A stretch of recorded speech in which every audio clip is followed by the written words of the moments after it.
प्यारे प्यारे बच्चों, इस वीडियो में मैं आपको लाइफ प्रोसेस के बारे में पूरा का पूरा रिवीजन करवाने वाला हूं।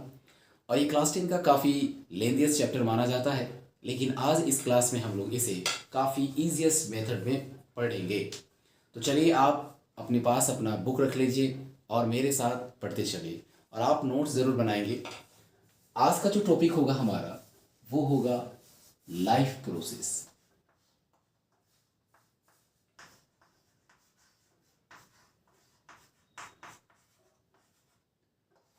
लाइफ प्रोसेस को हिंदी में जैव प्रक्रम कहा जाता है।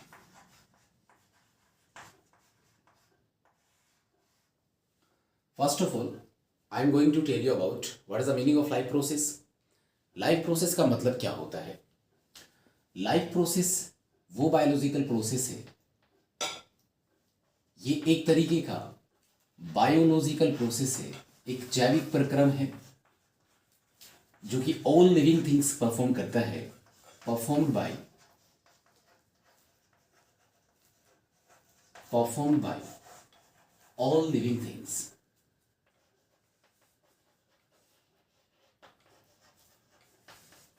All living things to survive.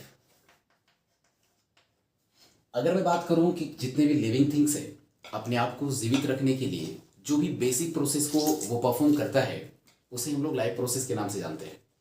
जैसे कि मान लो कि आप और हम जिंदा रहने के लिए कुछ बेसिक प्रोसेस को परफॉर्म करते हैं, जैसे कि रेस्पिरेशन, सांस लेना। इसके साथ साथ अगर मैं बात करूँ डाइजेशन, ये हम लोग जिंदा रहने के लिए करते हैं, सर्वाइव करने के लिए करते हैं, तो इसलिए इसे लाइफ प्रोसेस का पार्ट कहते हैं। तो इस क्लास में हम लोग लाइफ प्रोसेस के कुछ बेसिक चीज़ों के बारे में बात करेंगे जो हमारे सिलेबस से रिलेटेड है। और वो लाइफ प्रोसेस जो है, जो हमें नॉन लिविंग थिंग से अलग करता है, वो कौन कौन से हैं, तो मैं आपको बता दूं। सबसे पहला जो लाइफ प्रोसेस है वो हम पढ़ेंगे, जिसका नाम है nutrition. Second thing is respiration.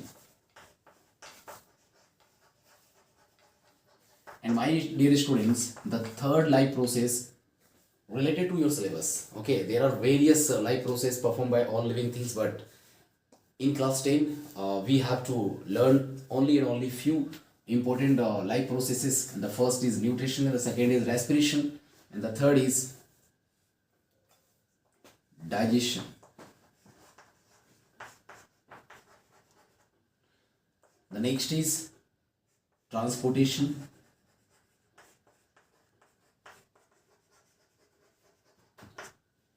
And the final is excretion.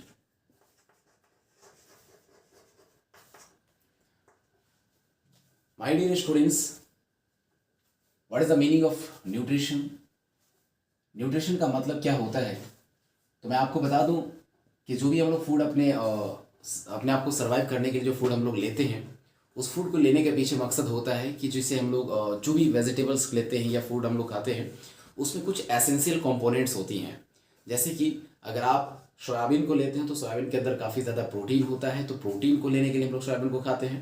अगर आप चावल खा रहे हैं तो इसका मतलब है कि चावल के अंदर कुछ एसेंशियल कंपोनेंट्स होती है जो हमारे बॉडी के लिए बहुत ज़रूरी होती हैं। जैसे कि चावल के अंदर सबसे ज़्यादा मात्रा में जो पाई जाती है उसका नाम है कार्बोहाइड्रेट, ठीक है, जिसको हम लोग स्टार्च के नाम से जानते हैं। तो हमें राइस से कार्बोहाइड्रेट मिलता है, ठीक है, एनर्जी मिलता है वहाँ से हमें। इस तरीके से अगर मैं बात करूंगा कि अगर एग्स लेते हैं, मिल्क लेते हैं, तो हम लोग उसे खाने के पीछे हमारा कुछ मकसद होता है, यानी उसके अंदर जो एसेंशियल यानी ज़रूरी जो कंपोनेंट्स होती हैं उसको हम लोग लेते हैं। तो उस एसेंशियल कंपोनेंट्स को हम लोग न्यूट्रिएंट्स कहते हैं, ठीक है। तो उस एसेंशियल कंपोनेंट्स को हम लोग न्यूट्रिएंट्स कहते हैं। न्यूट्रिएंट्स वो एसेंशियल कंपोनेंट्स होती हैं जो फूड के अंदर मौजूद होती हैं। तो आपको ये चीज़ नोट डाउन कर लेना है, एसेंशियल कंपोनेंट्स, आवश्यक जो चीज़ें होती हैं present in food.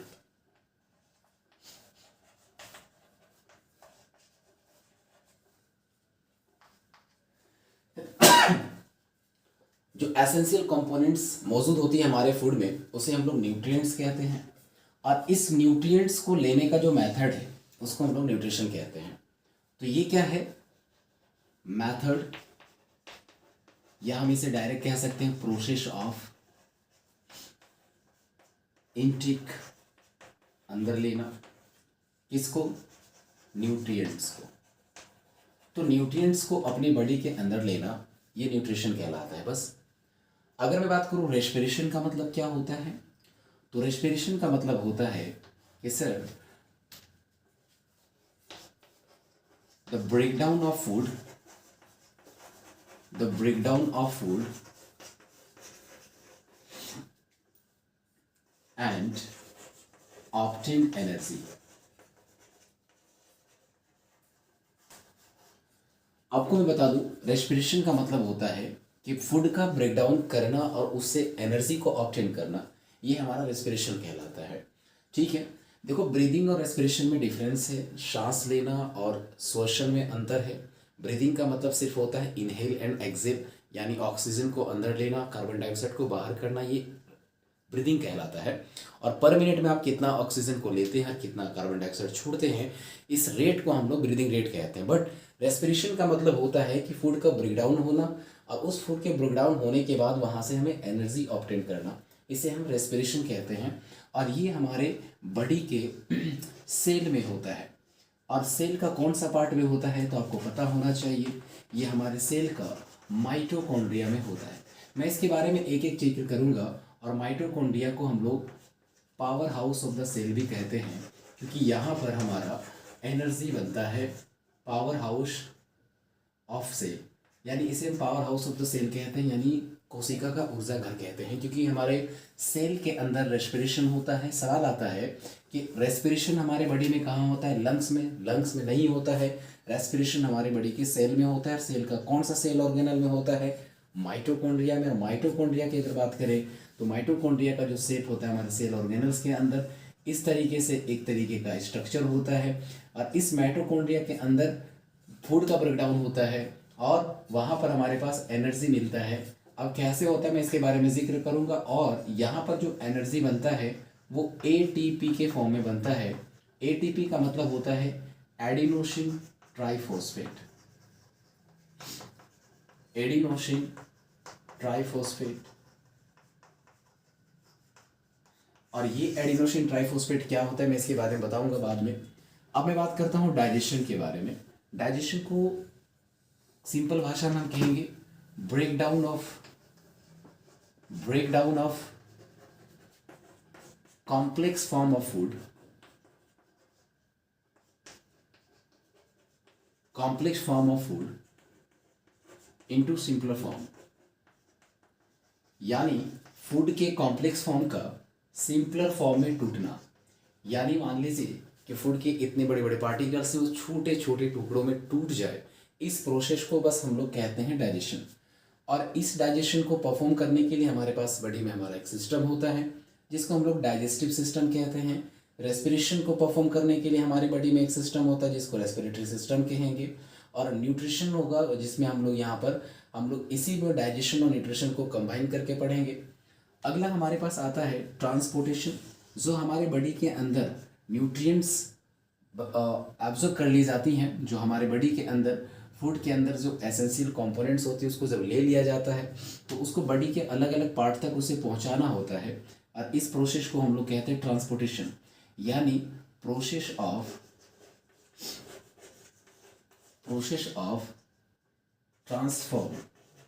transferring all nutrients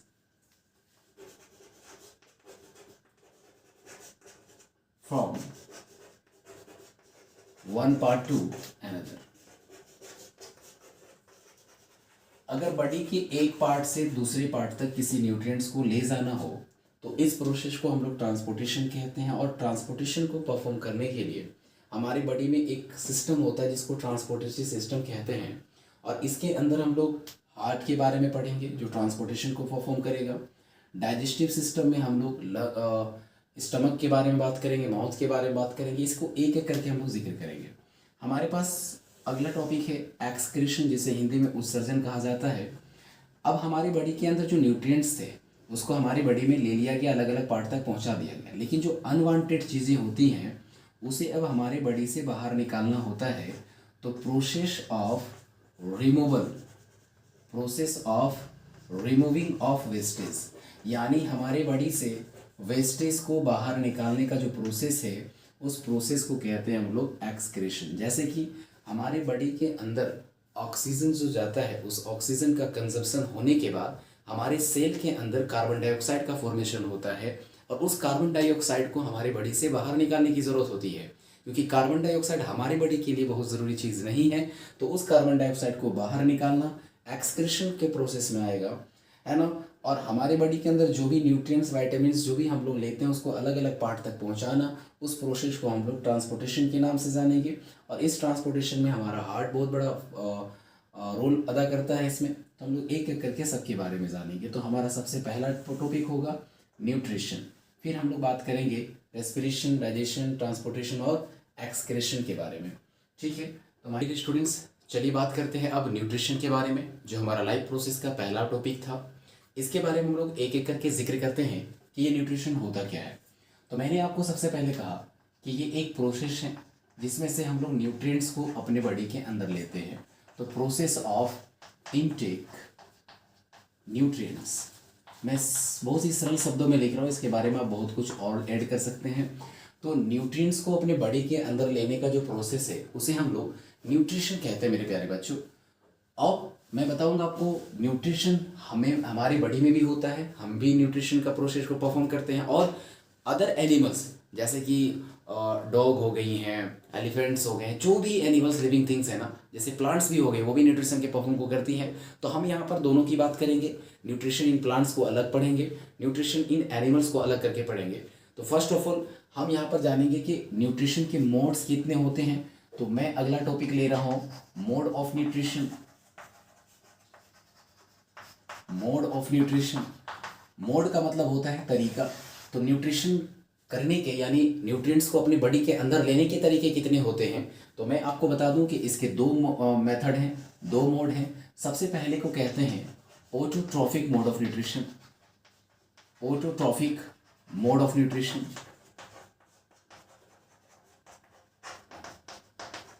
और दूसरे की बात करेंगे हम लोग तो इसका होता है heterotrophic mode of nutrition, heterotrophic mode of nutrition. अब मैं आपको बताऊं कि ऑटोट्रॉफिक का मतलब क्या होता है मेरे प्यारे बच्चों। तो आपको पता होगा यहाँ पर जो वर्ड है ऑटो है, ऑटो का मतलब होता है सेल्फ, ऑटो का मतलब होता है सेल्फ, और ट्रॉफिक का मतलब होता है सिंथेसाइज करना, खुद से बनाना, है ना।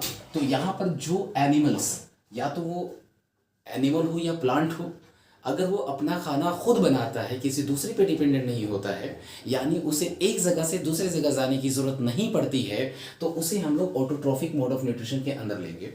जैसे आपको पता होगा कि इसके अंदर एनिमल्स नहीं आ सकते हैं। क्यों नहीं आ सकते हैं? क्योंकि एनिमल्स डायरेक्टली और इनडायरेक्टली प्लांट्स पर डिपेंड होता है और अदर एनिमल्स पर डिपेंड होता है। इसका मतलब ये हुआ कि हम और आप और जितने भी जानवर हैं वो ऑटोट्रॉफिक के अंदर नहीं आएंगे, वो हेटरोट्रॉफ्स कहलाएंगे। तो ऑटोट्रॉफिक मोड ऑफ न्यूट्रिशन में हमारे कौन आएंगे? वो आएंगे हमारे ग्रीन प्लांट्स। क्यों? क्योंकि यहाँ पर दोज ऑर्गेनिज्म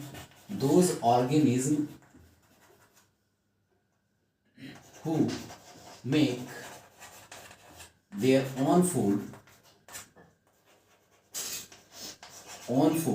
by itself। अगर कोई भी ऑर्गेनिज्म हो और अगर वो अपना खाना खुद बना रहा हो तो उसे हम लोग किस मोड ऑफ न्यूट्रिशन के अंदर लेंगे? ऑटोट्रॉफिक मोड ऑफ न्यूट्रिशन के अंदर लेंगे। और ऐसे एनिमल्स को ऐसे ऑर्गेनिज्म को हम लोग कहेंगे ऑटोट्रॉफ्स। क्या कहेंगे बच्चा? ऑटोट्रॉफ्स कहेंगे।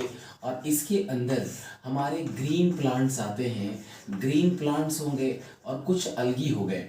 ठीक है, तो मैं बात करूं ग्रीन प्लांट्स, ठीक है, अलगी की बात करूंगा, तो ये जो चीज़ें हैं ना, ये अपने खाना खुद बनाती हैं, किसी दूसरे पर डिपेंडेंट नहीं होती हैं। तो इसे हम लोग ऑटोट्रॉफिक मोड ऑफ न्यूट्रिशन के अंदर जानते हैं। और अगर मैं बात करूंगा कि इसके अंदर जो ग्रीन प्लांट्स हैं, वो ग्रीन प्लांट्स अपने से खाना कैसे बनाता है, तो मैं आपको बता दूं ज़रा कि ये एक प्रोसेस को परफॉर्म करती है। इस प्रोसेस को हम लोग फोटोसिंथेसिस के नाम से जानते हैं। क्योंकि आपको पता होगा कि ग्रीन प्लांट्स सनलाइट की प्रेजेंस में, वाटर के प्रेजेंस में और कार्बन डाइऑक्साइड के हेल्प से ये अपना खाना खुद बनाता है। कैसे बनाता है मैं आपको बताऊं। प्लांट्स के लीफ में छोटे छोटे छोटे पोर्स होती हैं और इन छोटे छोटे पोर्स को हम लोग स्टोमाटा कहते हैं। और ये स्टोमाटा आपको मेरे प्यारे, इस स्टोमाटा को क्या कहते हैं बेटा, बोलो। Tiny pores. Tiny pores present on the surface of the leaves are called stomata and the singular form of stomata is stroma. Okay, ये एक प्लूरल फॉर्म है स्टोमाटा।